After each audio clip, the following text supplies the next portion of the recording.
Hello, Respring community. I wanted to take a couple minutes to provide you an update on this month's board meeting. This is a February board meeting update.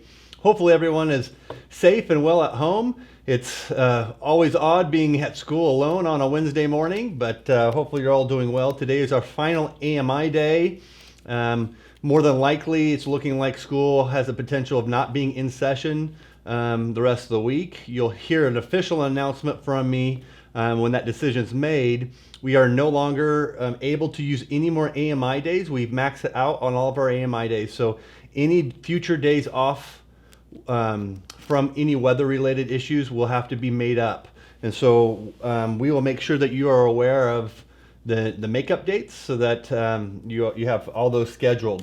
We had a wonderful board meeting today. One of the biggest topics on the board agenda this morning was that we needed to appoint someone to fill the vacancy for Jolene Powell's position.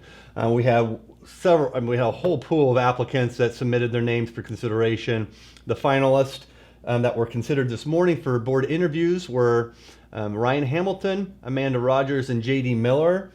Three wonderful individuals who are vested in our community, who care about the school district. The board had an opportunity to hear them kind of share their passion and love for the district and give a little information about a few different questions. We appreciate their willingness to take part in that process, and all three, we hope, are involved in the school district in some capacity in the years to come. The board selected Amanda Rogers to fill that vacant position, so she was sworn into office today and will serve that position, and will serve until April of, not this April, but the following April 23, where she'll have to run for election if she would like to retain that seat. But excited to have a full board again and united, and look forward to many wonderful things. Today and this month is February month, is the month that Board Appreciation Month.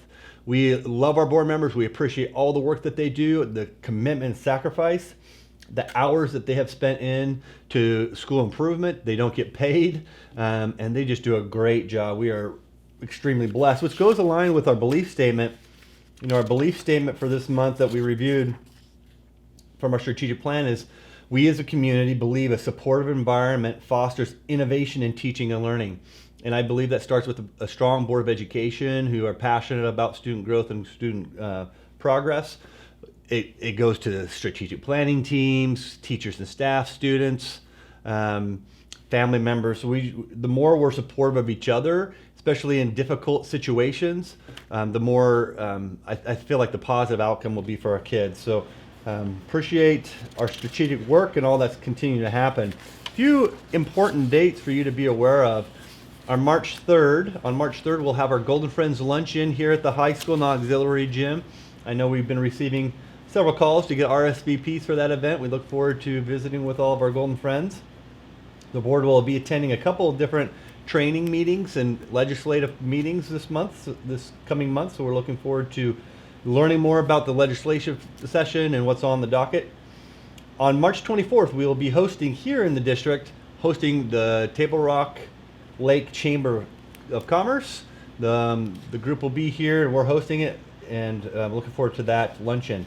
On April 9th, Reed Spring Excellence Award Banquet. This is our first ever Reed Spring Excellence Award Banquet. This is a banquet to honor all of our retirees, employees with years of service in the district, honor and recognize our employees and teachers of the month, and then to select and announce our employee and teacher of the year.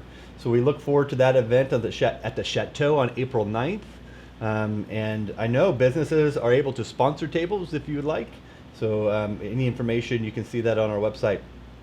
And then, exciting that on April 15th, we have our Reed Spring Foundation Pack Night at the Dolly Parton Stampede at 5:30 p.m. Tickets will go on sale soon in March, and have an opportunity to go to the Pack Night. There's also, I don't have this date down, but there also is, the Reed Spring Foundation is hosting a golfing tournament at the end of March, excuse me.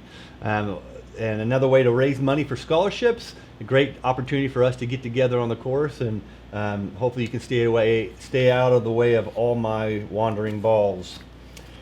Provided our typical update. We didn't have a lot to update in regards to my report. Our attendance and enrollment and all remains fairly steady.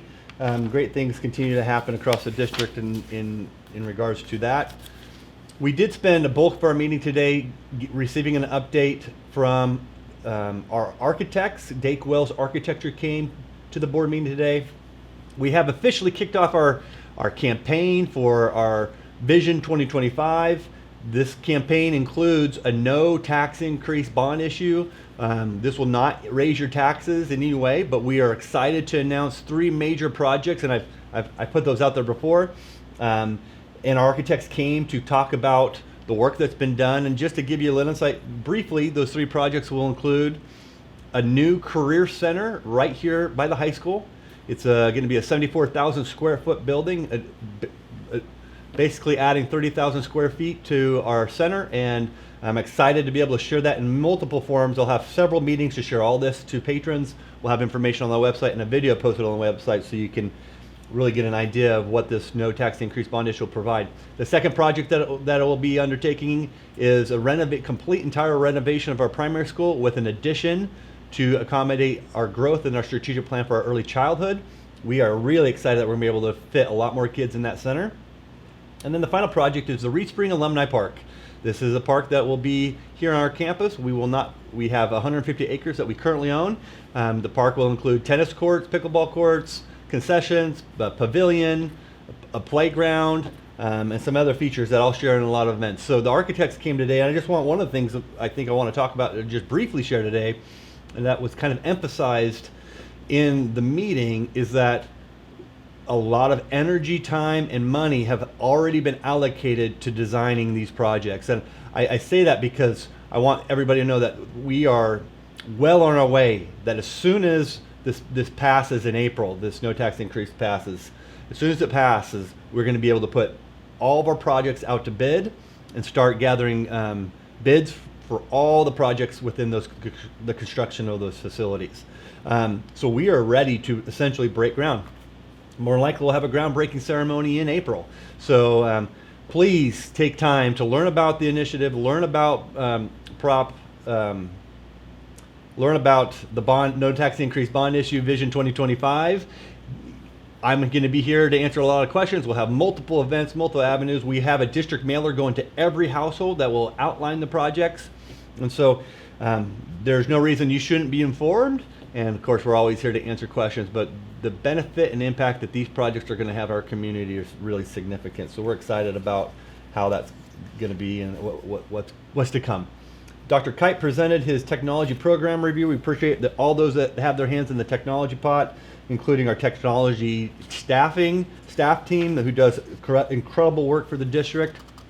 They live in the basement, but they serve the entire district and do a ton of work. They're a great group of individuals, as well as all of our virtual coordinator and all of our tech support individuals in each building. Just great work, and so the board approved that. One of the things that will come up for discussion that we talked about tonight is that our student success advisor, Paige Cyrus, we are so happy to have her. That has been 100% grant funded. Next year, we'll actually have to take on 25% of the cost of her salary. And the following year, we'll have to take on 50%. Then after that, more likely we'll have to take on all of her salary. And so while the board didn't approve that, the board will have to make a decision on approving that next month, which will happen because we love Paige and we love the work that she's doing for our kids. The high school recommended, and Dr. Kite recommended that the board approve a new course addition for the high school to extend our Botany 1 class, which has been successful, to add Botany 2. So that was approved, Botany 2 to do some advanced work and include some business components and things that are done in Dr. Jenkins' class. So we appreciate her leadership and what she's done with that. The other thing that we discussed tonight is that we have another new investment option. Our investment program that we're using, really our investment models provide us 2 different options for investing. One is our local bank, and the other is a program called MOSIP. Well, now we're going to add MOCAT. It's a new, which is a new group to the mix. Missouri Capital Asset Advantage Treasury just gives us another option for investments. Like when we do a bond issue and we have money sitting in the bank, we can have it sitting and making some investment. And so we're excited to have that, and the board approved that at no expense. And then the final thing that we discussed tonight was a board calendar. The new school district calendar, our new calendar has been approved for the next school year. And so we'll get that published and put out on the website and communicate it out so you can begin calendaring out your next school year plans. It's going to look very similar to the calendar that we had this year. Again, we had a wonderful board meeting. It's good to have a few people in the building this morning now that it's empty and alone, but we look forward to getting students back as soon as possible and as safe as we can. Otherwise, everyone have a great week, and thanks for all that you do. Appreciate it.